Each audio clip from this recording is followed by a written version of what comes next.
그동안 잘 계셨습니까?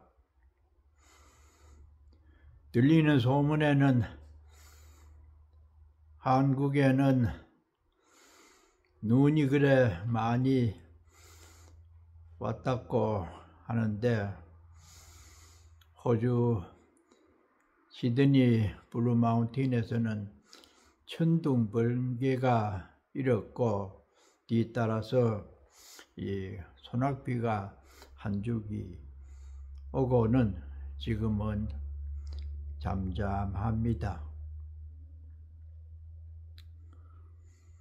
곳에 따라 그렇게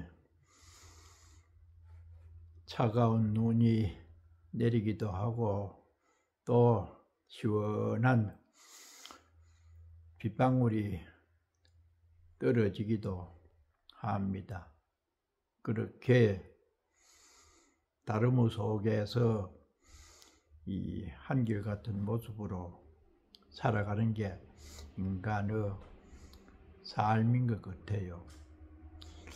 일주일 만에 한 분의 스님들에 대해서 얘기를 하려고 하니까 여러 스님들이 겹쳐서 어떤 스님을 먼저 소개를 하는 게 좋을까 싶어서 생각 끝에 이 시간에는 현풍도성암이라고 하는 암자에서 여름 한철을 같이 모시고 지냈던 초삼 스님이라고 하는 스님에 대해서 말씀을 드리고자 합니다. 지금은 별로 그렇게 이 정평으로서 어느 곳이 공부하기로 제일 좋다 이런 말은 기도처는 있지만은 선방은 좋은 곳이 많아서 그런데, 그 옛날에는 우리나라에서 가장 명당으로서 공부가 잘 되는 선방이 큰 절을 제외하고 이 토굴로는 현풍, 도성암, 청암, 수도암, 또 선산, 도리사, 파계사, 성전 이런 곳이 공부하기가 제일 좋은 조건을 갖췄다 그랬다고 해요. 그래서 그 소문을 듣고 성전암에서 여름 한철을 지나게 되었습니다. 유가사 뒤에 있는 그곳은 상당히 이 길도 가파르고 오솔길이라서 그냥 걸망을 치고 올라가도 땀을 뻘뻘 흘리게 되는 약간 높은 곳에 있어요. 그곳에서 이 상당한 이 정진을 많이 하는 스님들 7분이 함께 살게 되었어요. 그때에 입승소임을 맡았던 큰 스님이 바로 초삼 스님입니다. 초월할 초자, 석삼자, 삼계, 욕계, 색계, 무색계의 중생세계를 초월해야 된다고 하는 아마 그런 뜻으로 스승으로부터 이름을 받았지 싶어요. 송광사 스님인데, 말씀에 의하면은 일본에서 태어나서 7살부터 정진에 관심이 있었다 이런 얘기를 하더라고요. 참 상당히 선근이 많은 스님 같아요. 그런데 그곳에서 나는 소임을 몇 개를 보았어요. 사람이 적다가 보니까 나에게 맡겨진 소임은 첫 번째로 저 샘가에서 물을 떠다가 부엌에 붉은 다라에 이 2군데를 채워 두어서 고양주 노보살님이 고향을 쉽게 짓게 할 수 있도록 하는 거 하고, 또 주지스님께서 장날마다 현풍장에 가서요. 그래서 뭔가 그 수박이나 제사에 쓸 이런 과일들을 사오면은 유가사 입구에 버스에 내려서 지고 올라오는데 내가 마중을 가서 그 짐을 받아서 지고 오는 소임하고, 또 하나는 다각이라고 해서 차를 끓이는 3가지 소임을 맡게 되었습니다. 여러 스님들이 모여서 참으로 정진을 야무지게 하게 되는 분위기였는데, 그 입승 스님은 얼굴만 쳐다보아도 아주 정말로 공부를 많이 한 그런 스님의 느낌이 나와요. 아주 맑고, 또 음성이 얼마나 큰지 마이크를 대고 말하는 것처럼 아주 음성이 우렁차고 신체도 매우 좋고 신심은 말할 것도 없고요. 가슴에 털이 이렇게 나가지고 참 보기 드문 그런 이 수행자의 모습을 갖추었어요. 그래서 입승을 보면서 정진을 잘 하는데, 그 스님은 얼마나 깔끔한지 내일을 빨아도 3일을 물에다 담가 두어 가지고 비누 냄새가 가시도록 그렇게 깔끔하고, 아주 그 차를 굉장히 좋아해서 저녁에 잠이 안 오는 작설차를 상당히 독하게 이렇게 뽑아서 자시고 그렇게 하는데, 어느 날 저녁 때에 대중들이 모여서 고향을 하고 난 다음에 차를 마시게 되었어요. 그래서 제가 다각 소임이니까 준비를 해서 쭉 둘러 앉아서 차를 마십니다. 그때에 얼마 전에 작년에 입적한 대연 스님이라고 하는 스님이 입승 스님 옆에 앉아서 차를 마시는데, 입승 스님 그 팔뚝에 모기가 피를 빨아먹고 있었어요. 그때에 대연 스님이 입승 스님 모기가 피를 빨아먹고 있습니다. 그래 하니까 그 초삼 스님이 놀란다. 가만두어요. 놀라요. 그만두어요. 아주 근엄한 표정으로 소리를 죽여서 놀란다고 하면서 가만두더라고요. 나는 그 모습을 보고 깜짝 놀랐어요. 정말로.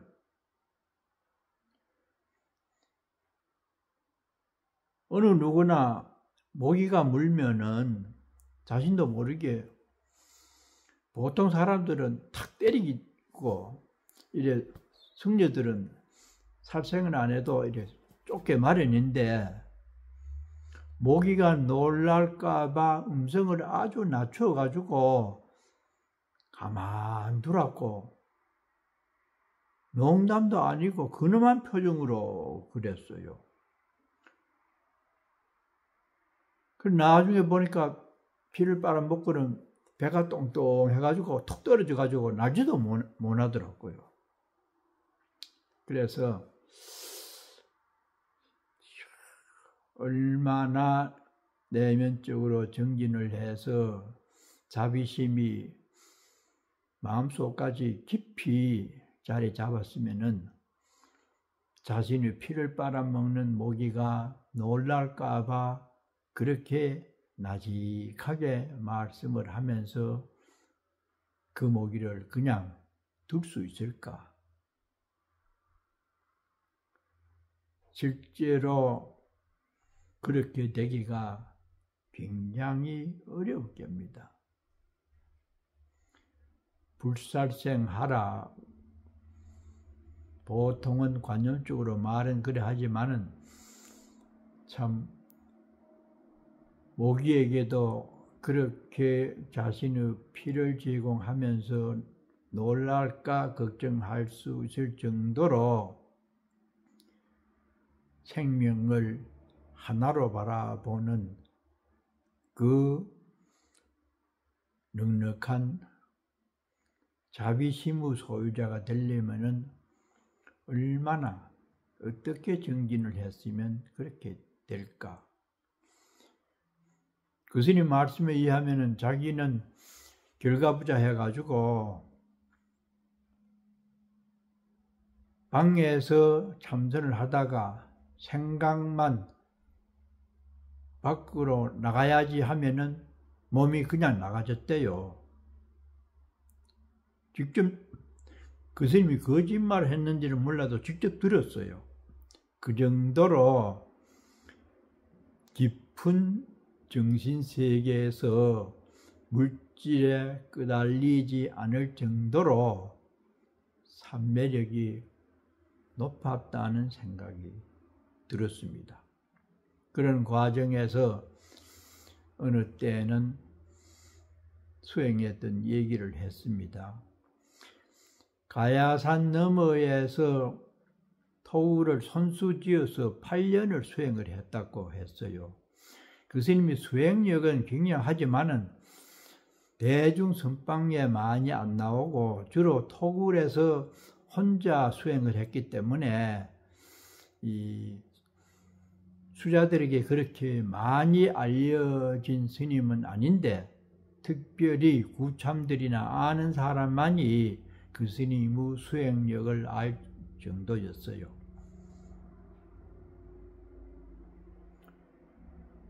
그렇다가 보니까 토굴을 지을 때도 본인이 직접 지어요. 아주 흙으로 두텁게 지어서 겨울에는 시원하고 여름에는 훈훈하게 그렇게 짓고 구들도 잘 놓아가지고 어떻게 하면은 불이 잘 뜨는지 아주 그런 부분에는 전문가 이상의 식견이 있었어요. 해인산 너머 뒤쪽에 상당히 높은 고지에 토굴을 손수지어서 8년을 수행을 해오던 중에 어느 날엔가 어떤 아주 맑게 생긴 비구니가 그 큰 스님이 수행을 잘 하고 있다는 소문을 들었던지 고향을 올리겠다고 그 높은 산에 걸망에 잔뜩 고향물을 짊어지고 땀을 뻘뻘 흘리면서 올라왔대요.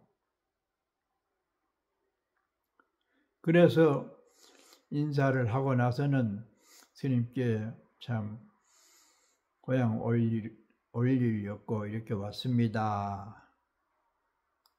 이렇게 했다는데 초삼 스님이 그 비구니의 언행이나 모습을 보고는 당장 지고 내려가십시오 이랬대요. 그 스님 느낌에 이번에 고향물을 받아주면은 틀림없이 다음에 또 올 것 같은 느낌을 받아서 그렇게 했대요. 그러니까 그 비구니 스님이 이번만 받아주시면은 다음에는 절대로 다시 오지 않을 테니까 제발 좀 받아주십시오. 그렇게 간청을 했는데도 결국 받지 않아서 그 비구니가 눈물을 흘리면서 그 짐을 지고 내려갔답니다. 그런데 초삼 스님이 포행을 하면서 걸망을 짊어지고 내려가는 그 비구니의 뒷모습을 훔쳐보았대요.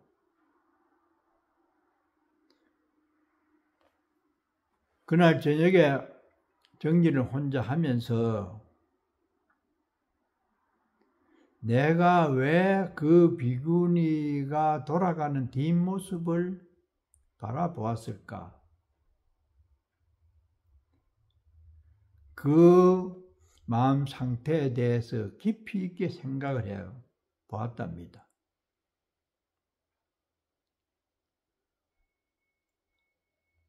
그 스님 생각에도 그렇게 매정하게 한 것에 대한 어떤 자비심의 부실함에 대해서 약간의 어떤 것을 느꼈는지, 그게 아니면은 그 비구니의 모습에 대해서 어떤 인간적인 동하는 마음이 있었는지, 거기에 대해서는 말씀을 안 했어요. 안 하고 왜 뒷모습을 훔쳐보았을까에 대한 생각을 깊이 있게 했다고 했어요. 그 말씀을 듣고 저도 며칠을 가만히 생각을 해보았습니다. 참 대단한 스님이다. 일단은 보통 사람 같으면은 고맙습니다 하고 자주 올 것 같으면은 오지 않아도 됩니다. 이렇게 했을 법한데 일도양단, 그 어떤 인간에 대한 정의에 대해서 애초부터 단칼에 끊어야 되지, 인정으로 그냥 마음을 냈다가는 뭔가 그 비구니에 대해서 마음이 흔들릴 것 같았던 일말의 인간적인 정 때문에 그렇게 했지 않았을까. 그렇게 하기가 참으로 어려운 일이죠. 일반적으로는 너무 가혹했다. 그 먼 길을 그렇게 갖고 왔으면은 받아주고는 다음에는 오지 마십시오. 이렇게 생각을 할 사람들이 대부분인 것 같아요. 그런데 그 스님은 그러한 여지를 주지 않고 이번에 이렇게 단칼에 끊어야 되지, 아니면은 다음에 또 그 다음에 또 이래서 어떤 수행에 방해가 될 수 있겠다는 직감을 했기 때문에 그렇게 하지 않았겠나. 그만큼 정진력이 없고 해안이 없으면은 그렇게 못합니다. 그러면서 뒷모습을 바라본 데 대한 또 자신의 반성, 아직도 내가 수행이 다소 부실함을 느꼈던 인간에 대해서 자기 마음의 상태를 점검할 정도로 자신에게 철저했던 스님입니다. 그래서 참 삭발염이하고 산중에서 우리가 외롭고 힘들게 정진을 하는데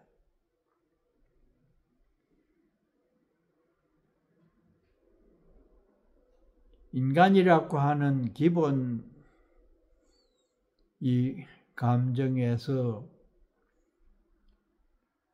벗어나고 싶어 하는 그러한 초삼이라고 하는 이름을 갖고서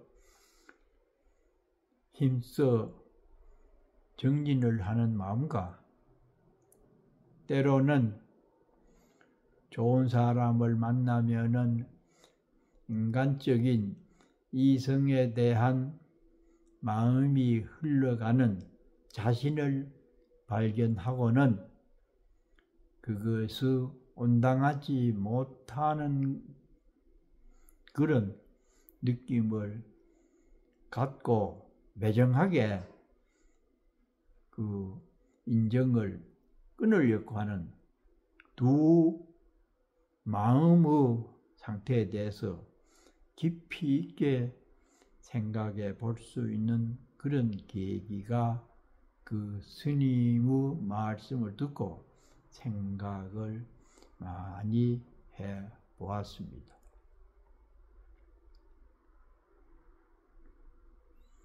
그래서 참 송광사에서 전에 방장 스님이 입적을 하고 어떤 승려가 와서 송광사 방장 소임을 좀 맡아 주어가지고 후학들을 지도해 주십시오. 그런 요청이 왔었대요. 그런데 스님 말씀이 나는 수도에 매진하기 위해서 머리를 깎았지 방장이나 어떤 지도자의 위치에 설렸고 입산하지 않았습니다 하고는 거절을 했다고 했어요. 보통 스님들 같으면은 참 방장이니 종정이니 조실이니 또 수행을 많이 했기 때문에 그런 요청이 오기를 기다리는 승려도 많고 자청해서 그 자리에 가기를 주변에 권유해 주기를 바라는 승려도 상당히 있었습니다. 그런데도 초선 스님은 그러한 자리를 거절을 할 정도로 자신의 정진력에만 그렇게 매진을 한 스님이셨어요. 나중에는 봉화 각하사 남암에 계실 때에 한번 찾아가 뵈었는데 그때도 역시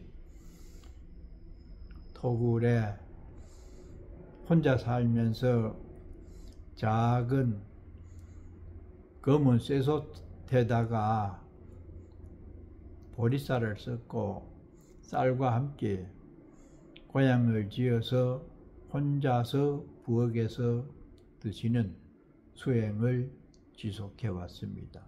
그때에 어떤 신도들이 들어갔다 드리든지 각하사 큰절에서 용돈으로 드리는 돈을 관리하던 봉화 축서사 신도가 있었어요.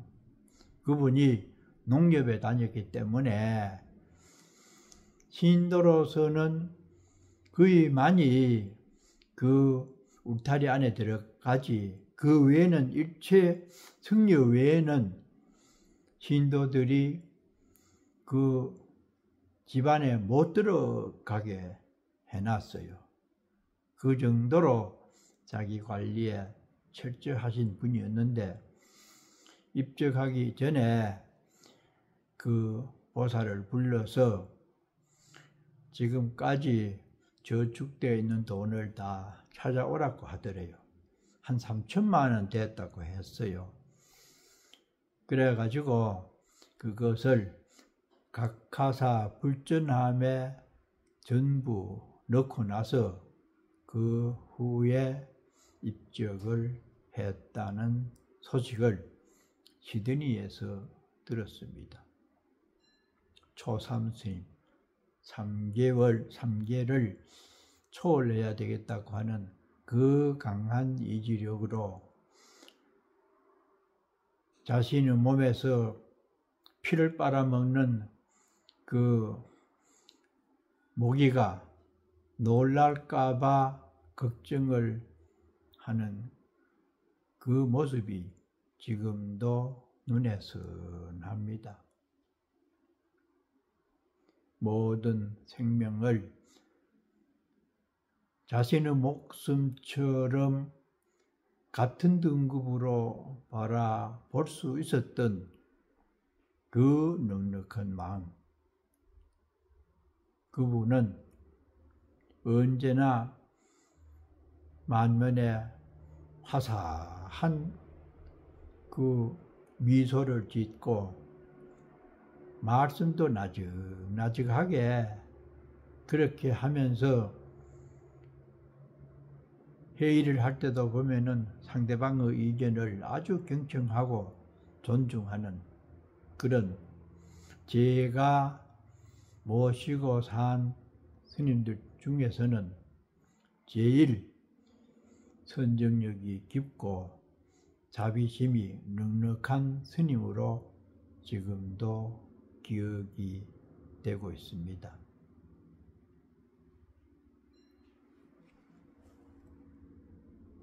잘들 지내십시오.